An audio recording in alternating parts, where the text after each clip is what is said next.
So please help me welcome Angie.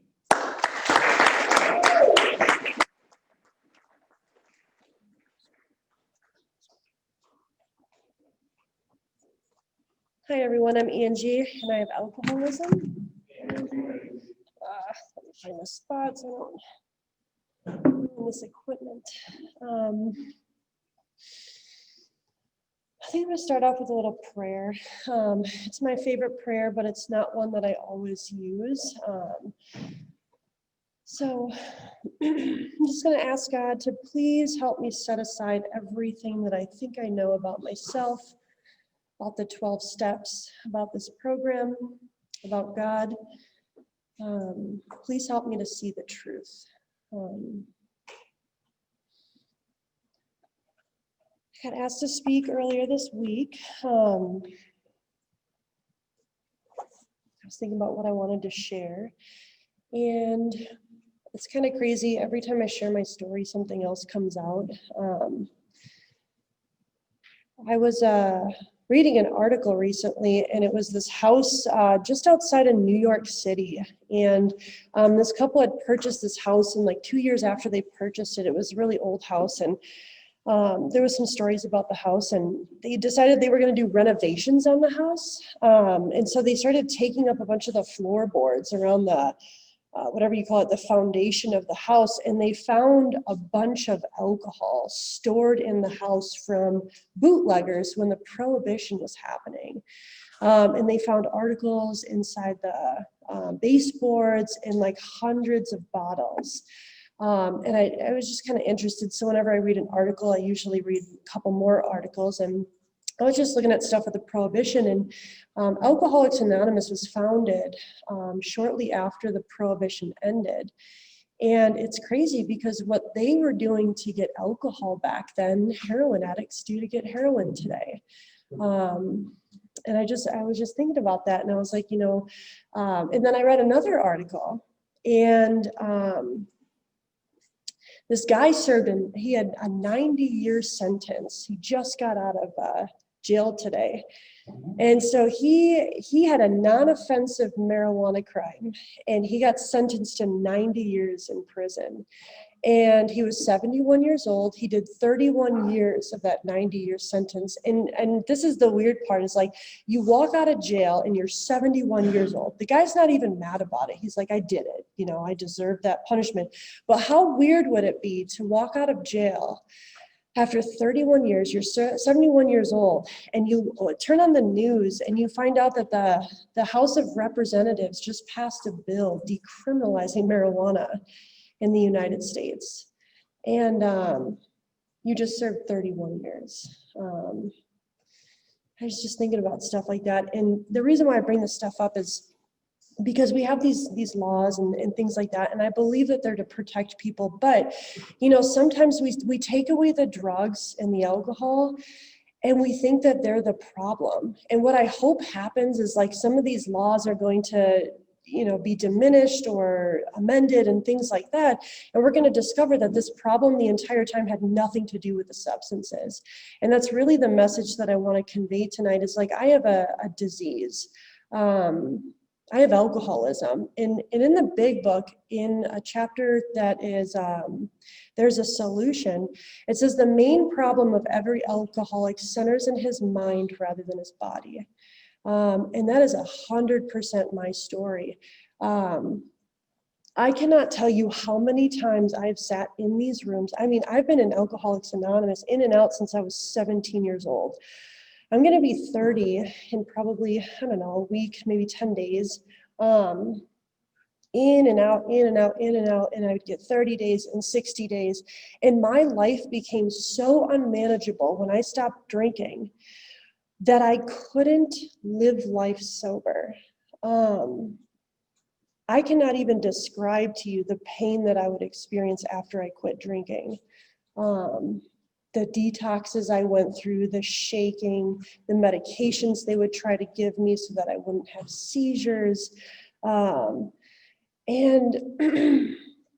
my problem had very little to do with alcohol. In fact, I have this disease, and like what I like to do is like play around with words. And so if I hyphenate the word dis-ease, it's a body and a mind that is not at ease. And that's the story of my life. I can remember not being at ease since before I even took my first drink at 14 years old. I had been in more treatment centers than I should have been allowed at, and I wasn't even 21 years old yet. I wasn't even allowed to drink alcohol yet, and I couldn't put it down. I'd watch my parents do that. I grew up in an alcoholic home. My biological father took off. My stepdad came into the picture, and he drank the same way my biological father did. I watched my parents fight. We grew up in neighborhoods that weren't safe. And some bad things happened to me when I was a kid. And I held on to those experiences. I blamed those experiences for why I drank. And then I started to meet other people that had been through that, and they didn't drink the way that I drank. The experiences I had growing up, maybe they helped aided in some of my defects of character, but they weren't the reason why I have alcoholism today. So I have a disease. There's 3 parts of it. I have this craving, this mental obsession, this spiritual malady. I had this spiritual malady. I can remember 11, 12 years old, my mom's taking me to a psychiatrist. I haven't even put substances in my body yet, and I already want to commit suicide. She takes me to a psychiatrist. They give me some pills. They did nothing for me. The spiritual malady was going into effect even before I put the substances in my body.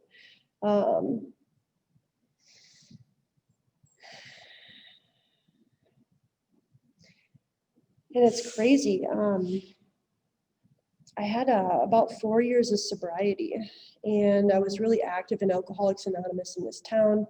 I had about 7 sponsees. I was chairing my home group meeting, and very active and Angie P, had service commitments around town. I mean, we traveled all over the country and went to different conferences. We went to meetings all across the country. And I mean, just being a part of the fellowship and the program, it was amazing. And I'm almost 4 years sober, chairing my home group meeting, and I'm sponsoring all this women, and I experienced the progression of alcoholism, which I didn't realize. When they say that we have to work this program every single day and all we have is a daily reprieve, like I would really rest on my laurels when I was sober last time. And, I would have these little tiny spiritual experiences and my life would get better. And then I would acquire all these things. And, I got this really cool job and I was making more money than people that have college degrees. And I had a company credit card and I got to travel across the country, and all these wonderful gifts that sobriety gives you. I started to acquire them, and where I was once very grateful to God for having those things, I started to take credit for them. And I experienced the progression of alcoholism, and I had this delusional thought one day. I was like, you want to know what? I had never had a problem drinking wine. It was hard liquor that was the problem. And in fact, if you look at my family lineage and all my family members, they had really big problems drinking when they were younger, but look at them now. They can drink wine and they have cool jobs and they have houses and all that stuff. And I started to manage my own life again. And I drank, and I didn't drink normally. I remember going to the liquor store, buying that bottle of wine. It was 9 o'clock at night, maybe 8 o'clock at night. And I dug the cork out of that wine bottle with a freaking switchblade. Oh man, and I dug it out aggressively. And I was just gonna go drink normally. I was gonna have a couple glasses of wine, enjoy myself, all that stuff. And I sucked that whole bottle of wine down in probably 60 seconds. I have never drank normally from the time I started when I was 14 years old. I drink essentially for the effects produced by alcohol. So when I have a disease that says, my body and mind are not at ease, alcohol puts my body and mind at ease. When I first started drinking, it was euphoric for me to drink. I didn't believe in God. I watched people go to church and I watched them treat people poorly. And I was like, if that's what having a relationship with God is like, I don't want it. And I know today that that's not how all people are, but that's what I saw. That was the example I set. So I had this fundamental idea about God that I acquired from watching other people spew the message of God. And I know today that we're all human and we all make mistakes, but if I had ever known a God, it was when I drank. The euphoria I felt and the ease that I felt when I drank, it gave me confidence and it gave me fearlessness. And I'd never experienced that. I mean, I had that malady when I was young. I was always disconnected from my fellows, disconnected from my spirit. That's what I believe this spiritual malady is. I'm separated from my own spirit.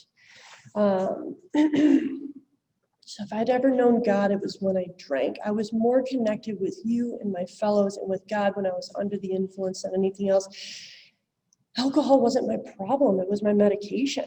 I went to tons of psychiatrists. They diagnosed me with everything, bipolar disorder, depression, social phobia, anxiety, insomnia. Let me give you a pill. They were slinging pills to me, and I would take the medication. I would go see the doctor, and they're like, how are you doing? And I'm still anxious, and I can't sleep at night, and I still have these problems. Okay, we're gonna give you more medication. And so then I'd leave, and I'd have a bag of medication, a whole garbage bag full of medication. It never treated my condition, because what I suffered from was something spiritual. It wasn't something clinical. I take all these medications, and then once I decided I wasn't going to take the meds anymore, I'm going to start drinking again, then all of a sudden I don't have bipolar disorder and all these things, because alcohol improved my life for a period of time. It made me a better employee. It made me a better daughter. The problems that I had, when I look up at my amends list and the harm that I caused people, it was when I was sober and I needed to go get loaded. That's when I treated people the worst, is when I wasn't even loaded anymore. I drink for the effect produced by alcohol. I never liked the taste of alcohol. I hated it. It was disgusting. But, I would fill up these huge glasses of, this size, come home and whole glass would be full of rum, just a splash of Coke on the top. And, it would burn my taste buds or something. I couldn't even taste it after a while. And I would suck that whole glass down because I needed that, just that moment of just, I'm there, I've arrived again. And so it was euphoric for a period of time. And then it progressed and I was drinking just to be normal. And then I was drinking so that I didn't get sick anymore. I'm 20 years old. I'm not even allowed to drink. And I can't even sit up in my bed anymore because I have to take a shot, the nasty vodka, $7, what are the big bottles of $7 vodka. And I got a dirty shot glass next to my bed. My room is hellacious. At this point, nobody wants me in their house and I'm freeloading off of people. So I'm going from one place to the next. And I'm just at some person's house and my room is disgusting. And I have to sit up in the bed and take a couple shots just to get out of bed in the morning. And I remember one morning I'm starting to throw up and I have to swallow it because I have to get that effect in my body. I have to. And so I have this phenomenon of craving and it's wild. So like I'm throwing up this white stuff and I had no idea. So my body is rejecting what my mind is obsessed with. And I can barely get drunk anymore. And I'm taking this whole liter of vodka and I'm sucking it down and there's just inches left in the bottle. And I'm sitting there at the table at 9 o'clock at night and I'm like, I can't even get drunk anymore. My alcoholism's progressing beyond what alcohol can do for me. My condition had nothing to do with it had nothing to do with alcohol. And I'm still drinking because when I take that first drink, I experience a craving so profound that I have to continue drinking. And no matter how sick I'm getting, no matter how many times I end up in the hospital, no matter how many health effects that I'm having as a result of drinking, I cannot stop. No matter, oh God, I remember my parents begging me. They're like, please, Angie, we're afraid you're gonna die. And I'm sitting in ICU, I think it was 2012, and I'm in ICU and I'm seriously, like the psychiatrist walked in, and at that point I'd been to over a dozen institutions, psych wards and hospitals and detoxes and residentials and IOPs and dozens of them. And in 2012, the psychiatrist walks in, he goes, "We can't help you." And I was like, I've never had a doctor tell me he couldn't help me anymore. He goes, "I think you should get your affairs in order. I'm only 21, 22 years old. I think you should get your affairs in order. We don't see you living much longer." And I remember my mom sitting at the edge of the bed, and she's crying. And she goes, "I don't think there's anything I could do to help you." And that must have been the worst feeling for a parent to feel, is that there's nothing they can do to save their child. Nothing anyone could do could separate me from drinking. And then I would check into a clinic again, and I would say, "I'm really going to do it this time. I promise you I'm going to do it this time." And I would be in this facility, and 30 days into the facility, I mean, you get a little time under your belt, and you could breathe a little easier and things like that. But then I experienced this obsession, and it's so profound. I can't think of anything else other than alcohol. And I'm crippled with feelings and emotions and all these obsessive thoughts, and man, I couldn't take it. I couldn't take being sober, so I would leave and I'd go get drunk again, and I would be like, "Okay, we're gonna get sober on March 13th at 5 o'clock in the afternoon. I'm really gonna do it this time." And I remember going to college, and I tried to let college manage my alcoholism. And I was like, I would go, and I would sign up for college, and I would be like, "All right, I'm just, if I just get this degree and I focus on this degree and I, go to school every day, and I won't drink as much." And I would go to school, and this is how my alcoholism is defiant to a core. I mean, I was unsponsorable in this program for many years because I just didn't like people that told me what to do. And I would go to college, and they would say, "Okay, you got to show up at class on time, and you got to do the homework, and you got to study, and you got to do the tests and do all these things." And I mean, I would go there and I'd be like, "All right, this is really going to make me better this time." And, a couple weeks into going to college, I'm like, "Don't manage me like that. You're not going to tell me what to do." And I would leave college and go on to the next thing I thought was going to save me. Cops couldn't manage me, judges couldn't manage me, my parents couldn't manage me. Nothing could separate me from my alcoholism. So what happens is, I had 4 years of sobriety, and I was very active in this program. I was also very young. I had a lot of great experiences. There was two things I was not given to God, though, and that was my finances and my romance. I didn't invite God into a couple areas of my life. I went through periods of managing my own life. I got some really good information about this program, but this program is about practical application. I can learn all this great information, and I can tell you guys about the big book, but what makes my sobriety what it is today is that I practice what's in the literature.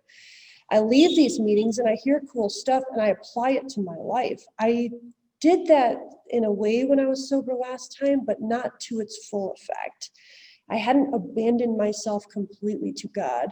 And so I just want to say,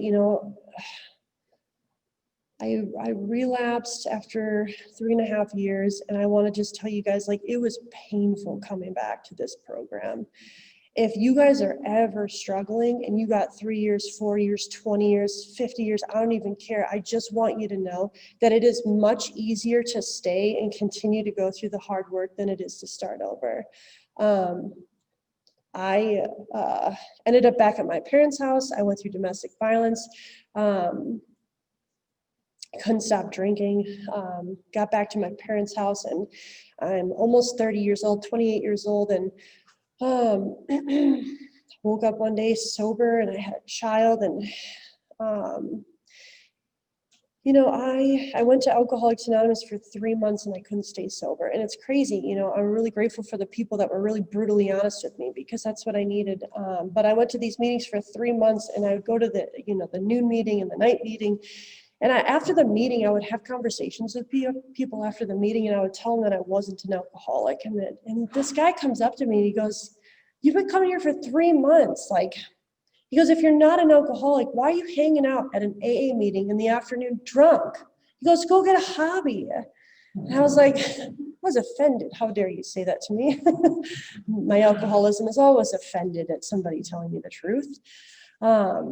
But he was right, man. Like, non-alcoholics don't hang out at AA meetings. They certainly don't go there drunk and go there for 3 months. Like, so anyways, I go to a detox. I get out of the detox after 5 days. I start drinking a couple days after that. Go to detox again. Go to detox for 5 days. I'm really going to get sober this time. Get out of detox. I'm drunk again. So a really good friend of mine, she suggested, she goes, you're just one of those people that might have to lock themselves up for 30 days. So with a little bit of a fight, I said, okay. I end up at this 30-day program.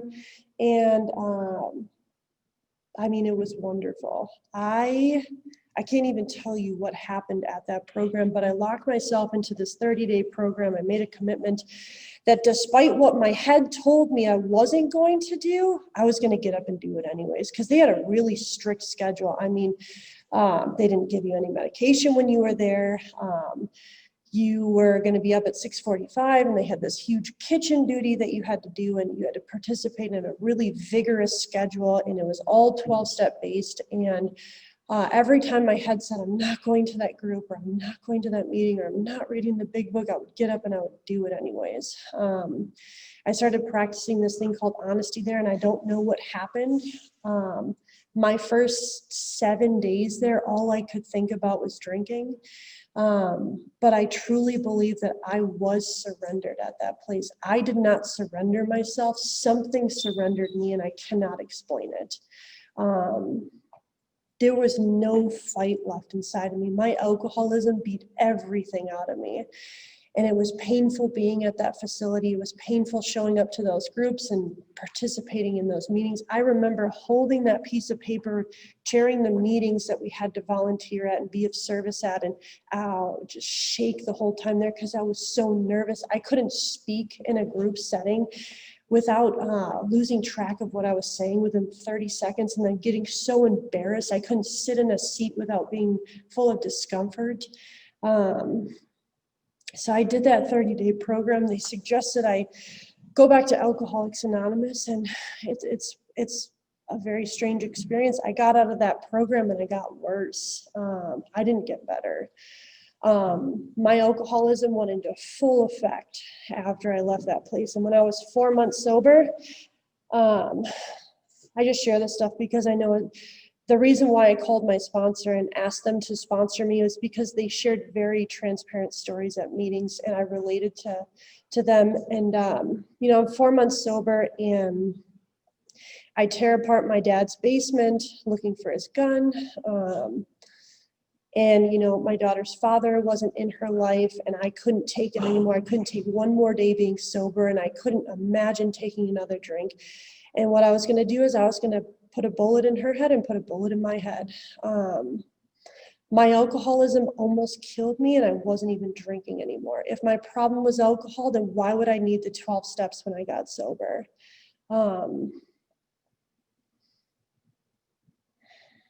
I made a phone call to someone who started sponsoring me.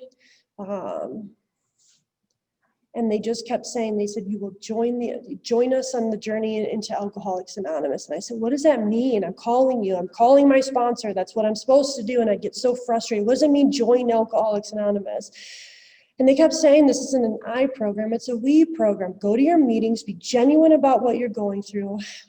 We do this, and I would call my sponsor and just unload all this stuff. And I would just, you know, all these people that were wronging me and all these people that were irritating me, and I would just have to report their behavior to my sponsor. And, you know, my sponsor was like, whoa, I am not your therapist. You can hop on over to Google and look one up, but that is not what we do when you call me. We're going to take these actions outlined in this book. And if you need something different, call somebody else. And I was so offended when he said stuff like that. But at the same time, I craved being disciplined at that point because I couldn't stand another second being in the prison that was in my own head. I couldn't stand it. You know, and I took the actions outlined in the book, and when he suggested something, I would do it. And there was this girl, and I really believe that this girl is the reason why I'm sober today. I got out of that 30-day program, and she lined up all these old timer meetings for me. I was in Wisconsin at the time, and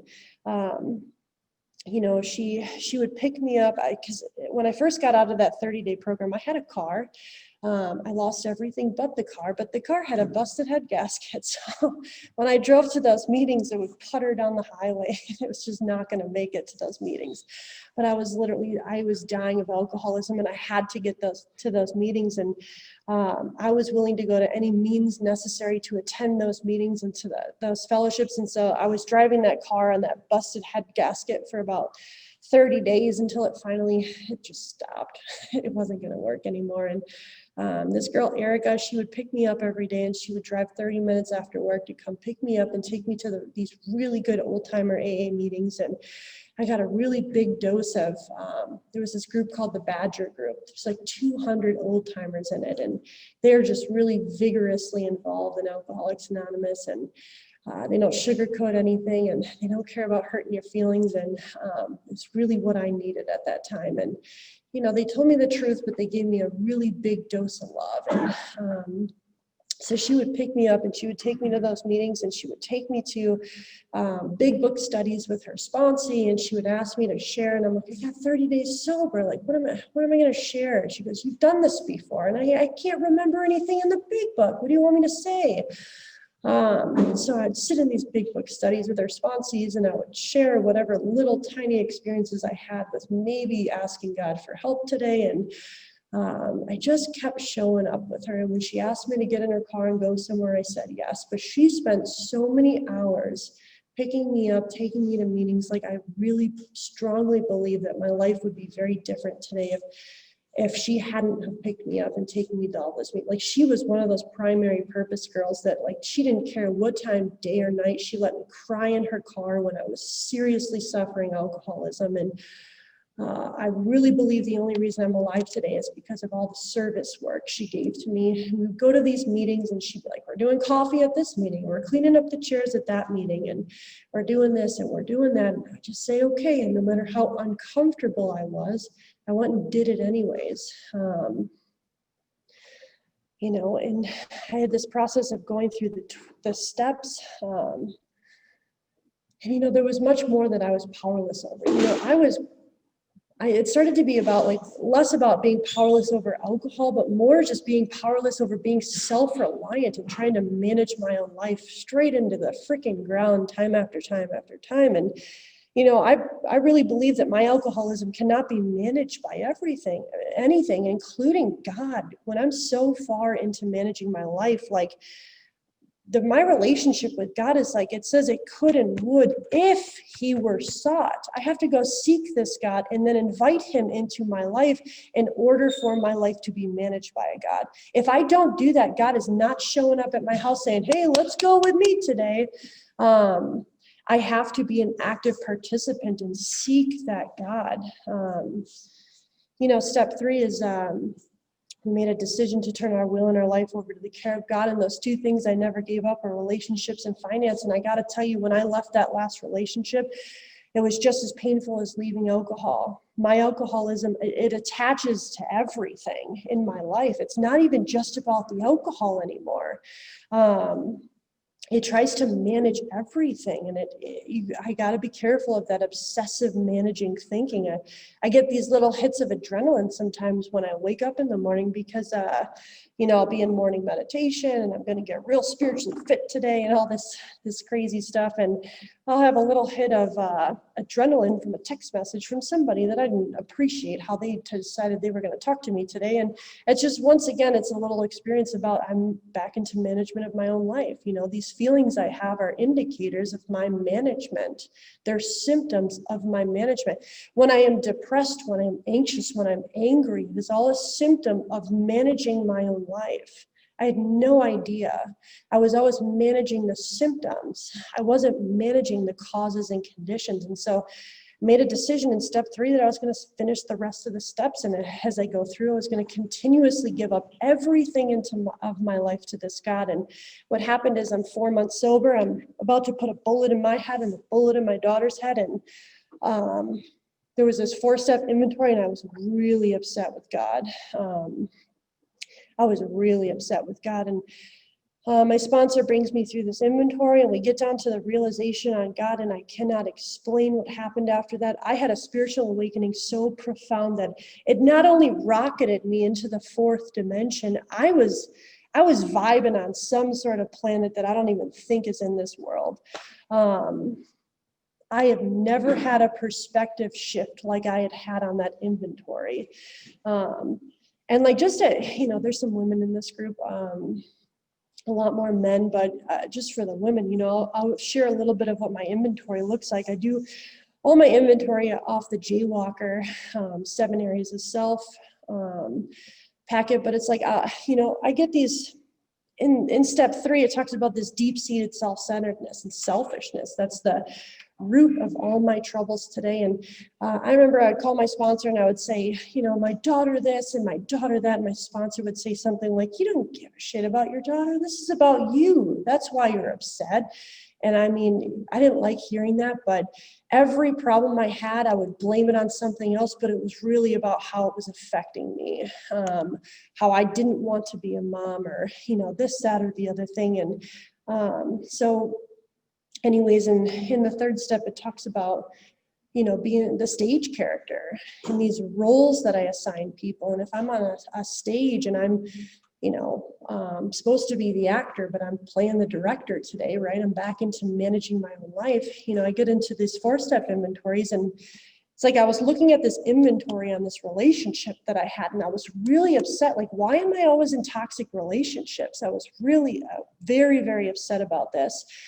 And you write down the person's name, you write down everything that person said or did to you and how they've wronged you and all these amends that they owe you.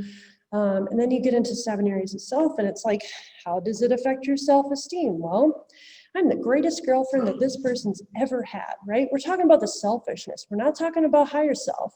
And then you get into pride. I want this person to see that I am the greatest girlfriend that they've ever had.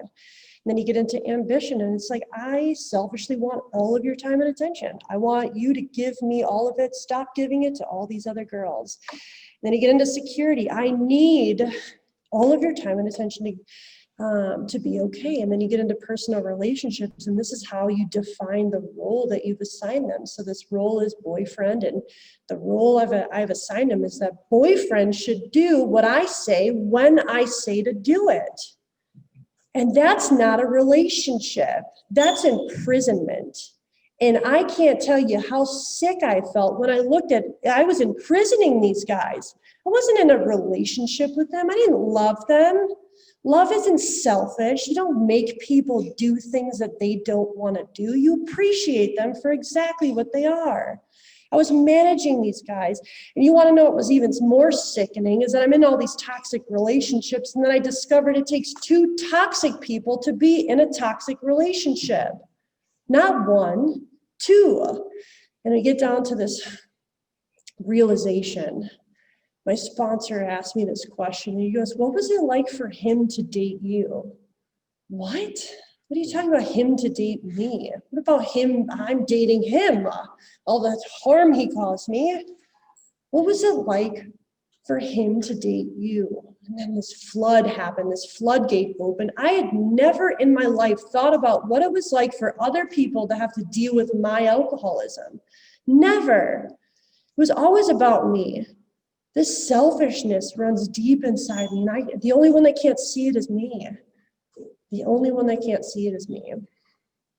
So this floodgate opened, and I'm looking at how he had to walk around on eggshells around me. How my rage and my anger took the joy out of our home. He had no freedom to be who he was, be independent, and man, your perspective will change. I swallowed and digested some big chunks of truth about myself, not about other people. I thought the inventory was going to help me to change other people. It helped me to change myself because it made me so sick over my behavior, my defects of character with other people. I mean, man, you cannot return to those behaviors after feeling that sick. So it solidified this relationship that I had to have with God, because if I didn't find it, my daughter was going to end up just like me. And all those relationships, she was going to model and mimic every behavior she watched me do, not what I taught her to do. She was going to watch everything I taught her through my actions.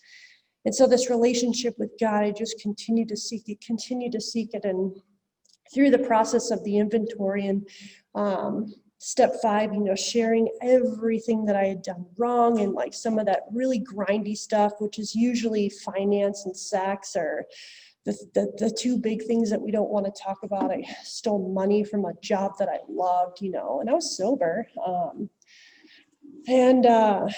All the horrible things I had done in relationships around sex and stuff like that, or from childhood that you don't want to tell people, like that needed to get off my chest. And then what I discovered is that there's probably 100,000 more people in Alcoholics Anonymous that have been through that. And because I keep it to myself, I never know that. How am I supposed to relate to you guys if I keep those things to myself? So then I go through the process of 6 and 7, which is literally, I'm in the practice field every day, and I'm practicing new behaviors, and it's grindy. Every day, I remember the last time I stole something from Fry's. I was rocking the entitled single mom card. So, I was struggling with money and finances, and I'm raising my daughter on my own, and I don't really have 2 pennies to squish together, or whatever the hell that saying is. And I'm at the grocery store, and I go through the checkout line, the self-checkout line, and I don't ring up the chicken. It's like $20 chicken breast. I don't ring the chicken up. But when I get to my car, I'm crippled by a conscience, because I do On Awakening every morning, and I invite God into my life. And so I sit in my car, and I have this conscience, and it's like, you stole the chicken. It's not your chicken. Go take the chicken back. So, and it might mean nothing to you, but it means everything to me, because that is my alcoholism managing me again. That is my alcohol vision running the show again. And I know from those 4 years I had sober, is like, I don't have the luxury of letting my alcoholism manage the show anymore. I am powerless over my alcoholism. The lies come out of my mouth, and I'll sit there and I'll think, wait, hold on a second. Why did I just lie? I'm powerless over it. I have to practice new behaviors. It's drilled into my subconscious. So I call my sponsor. My sponsor shares the story about stealing something from a store and then returning it. And so I go and do the same thing that they did. And I go and I say, I took the chicken, and I'm going to give you your money. It was a lot nicer than that. And they were like concerned. They were like, well, what line did you go through? We want to know which employee didn't check out the chicken. I said, no. And then now I have to be honest, because they think somebody else is the reason why I left the store without the chicken. And I said, no. I went through self-checkout. I took the chicken, and I'm here to pay you for the chicken. I had never cared before if I stole anything from anyone. In fact, the book says we will experience a whole new moral psychology. I had morals when I was drinking. I would tell you I was sorry for stealing from you to shut you up long enough so I could do it again. That was my morals. The book says that we have a spiritual experience, and it's really simple. We don't have to be fairies and blow glitter on each other to be spiritual, but the moral psychology is I'm going to get a whole new sense of morals. I'm going to experience a whole psychic change. My behaviors and my thoughts are going to start to change as a result of this program, because I'm going to be reliant upon a God greater than my alcoholism managing my life. And so, I paid the guy back for the chicken, and, I would have to practice. I'm not going to lie to you. I would go to the grocery store, and I made a decision I was not going to steal from the grocery store until there became a point where it was a natural working part of my life, and I never thought about stealing from a grocery store. And it's crazy. I sometimes I sponsor new girls, and I get a little refresher, and I have to remember, the powerlessness I had over stealing, and like little things like that. But the same thing with 6 and 7 was like I had to practice being honest. You don't get good at playing basketball by not showing up to practice. I have to go out and practice this stuff. I can sit in meetings. I would go to 2 meetings a day, and I would hear all this wonderful information, but I wouldn't practice it when I left there. 6 and 7, the reason why it says the girls and the women and separates the boys from the men, and we're doing a Drop the Rock study. It's a really cool book on 6 and 7, but we will practice new behaviors. And what my sponsor kept telling me was like, we're going to practice these behaviors with other people that have already done it. I can't go and give myself these experiences. I have to do them with other people. And it was cool. There was a guy in the Drop the Rock study actually yesterday evening, and he was like, we were talking, we're reading the book and we're all sharing, and he goes, I'm at this point now. He's like 3 months sober, and it's so cool. He goes, I'm at the point now where like I can't just like act like I'm doing this program. Like I really got to do this program. And there's a difference. Like I remember sitting in these programs, and it would be like I'd have to put on a show for you guys, and I'd have to look like I was working the program, but really I'm not practicing it to my core when I leave here. And it's cool just to see someone at 3 months of sobriety, like having those experiences and like just getting into the practice realm. And 6 and 7 really prepped me for step 8. I started writing out my amends, which were all my resentments. And it says in the 4-step inventory, we turn back to the list, for it held the key to our freedom. The freedom was that I now amended the behaviors I resented, because I knew what I resented about you was a reflection of my character. So I wrote down all this 8-step stuff, and I realized it wasn't the guys that I was dating that were toxic, it was me. And so forth and so on. I'd been fired from every job that I worked at because after a certain point, I'm drinking on the job, and it just became very unimportant to do the job while I was there. So I would usually get fired, or I would get entitled, and I didn't understand why you were going to work me that hard. And I wasn't a good employee. So those are some of my big amends, were like being a really crappy employee. And so 6 and 7 was really prepping for those amends. I cannot sit down with someone and amend a behavior that I'm still doing in other areas of my life.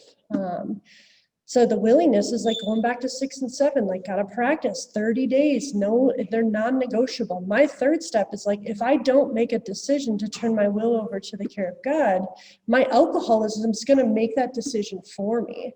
And I already know what my subconscious has to offer. I'm going to lie to you. I'm going to judge you. I'm going to blame you. I'm going to be self-reliant. I'm going to destroy. I'll read it to you guys, actually. What untreated alcoholism looks like for me is outlined on page 52 of this big book. And it's really good information. I relate so much to this book. Says we had to ask ourselves why we shouldn't apply our human problems the same readiness to change our point of view. Are we having trouble with personal relationships? Why, yes, I was. Are we having trouble, or we couldn't control our emotional natures? Woo! So this is the crazy part. I thought alcoholism, when COVID hit, right? I'm going through this program, COVID hits, I'm living in Wisconsin, and I'm alone in my house for like 4 months, right? There's no job, there's no relationship, there's nowhere to go, like whatever. So I'm alone in my house, and I'm still full of rage, right? And that's a symptom of my untreated alcoholism, and I'm getting mad about stuff. And I had this realization alone during the pandemic at my house that my feelings have nothing to do with other people. Absolutely nothing. They come up inside my body. And if they're created inside my body, that means the source of them is inside me, not inside of you. I couldn't control my emotional natures. I have no boss to tend to. I have no parents to tend to. I have no relationship to tend to.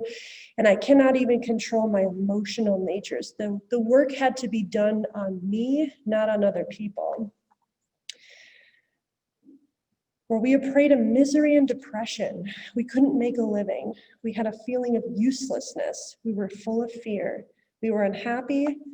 We couldn't seem to be of real help to other people.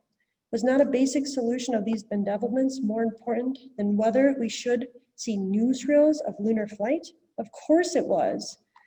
When we saw others solve their problems by a simple reliance upon the spirit of the universe, we had to stop doubting the power of God. Our ideas did not work, but the God idea did. You know, that's my untreated alcoholism. And unfortunately, my experience is that nothing outside of me is going to manage that untreated alcoholism. And this is we agnostics. And the great thing about this chapter is for someone like me who didn't believe in God, is like, this tells me this program is custom made for the atheist and the alcoholic, or the atheist and the agnostic, custom made for the non-believer. And so I have these experiences, I start to make amends, but the good thing about making amends is that I'm actually amended this time when I make these amends. My behaviors actually changed. Some people didn't want to hear it. It wasn't a selfish thing. And the thing about amends is that I'm not cleaning up my side of the street. I'm cleaning up your side of the street that I kept screwing up because my alcoholism makes other people responsible for my bills, my responsibilities, my feelings, my daughter. You're responsible for that. I make you responsible for that. And the good little Al-Anons would always come in and they would, save me and take care of all my stuff until they got really upset at me. And I'd be like, well, that's your problem, not mine. And then they get really mad. And so my amends were cleaning up your side of the street. I stole your sleep. I gave you rage. I brought out the worst in people, and I not only damaged people financially, I damaged people emotionally and then spiritually, because my parents watched me treat them so poorly that they lost their faith in any type of God. Because why couldn't their daughter stay sober? That's got to be a horrible feeling. I robbed people spiritually with my alcoholism. And so then I go through, and steps 10 through 12, they're the best. I'm still on my amends. I'll always be on my amends until I get down to that last note card. But really the amends is about practicing what I tell them I'm going to do. It's not about the general admissions. It's how I continue to show up to it after that. I have a daily process with the 12 steps. As soon as I wake up in the morning, I'm on my own awakening. I'm getting out of the management of my own life. I still have, the mind of an alcoholic. And so I wake up and I'm the CEO and managing my own life. And I have to access this God that's bigger than my management. Otherwise, I'll be self-centered all day and selfish, and then I'll start to suffer, and then I'll have these feelings again, and oh, frick, I gotta start over the steps again. And I have a really strong relationship with my sponsor. I am actually sponsorable today. That's a decision I had to make. I was not sponsorable in this program for many years. 10 through 12, they're the best. And so there's a couple really cool things in here. If you get to the end of this program, I have to reread the big book often, because something else always pops out at me. But at the very end of working with others is this really cool little sentence, and it says, "After all, our problems were of our own making. Bottles were but a symbol. Besides, we have stopped fighting anybody or anything. We have to. My problems were of my own making." And I had no idea. So thanks for letting me share.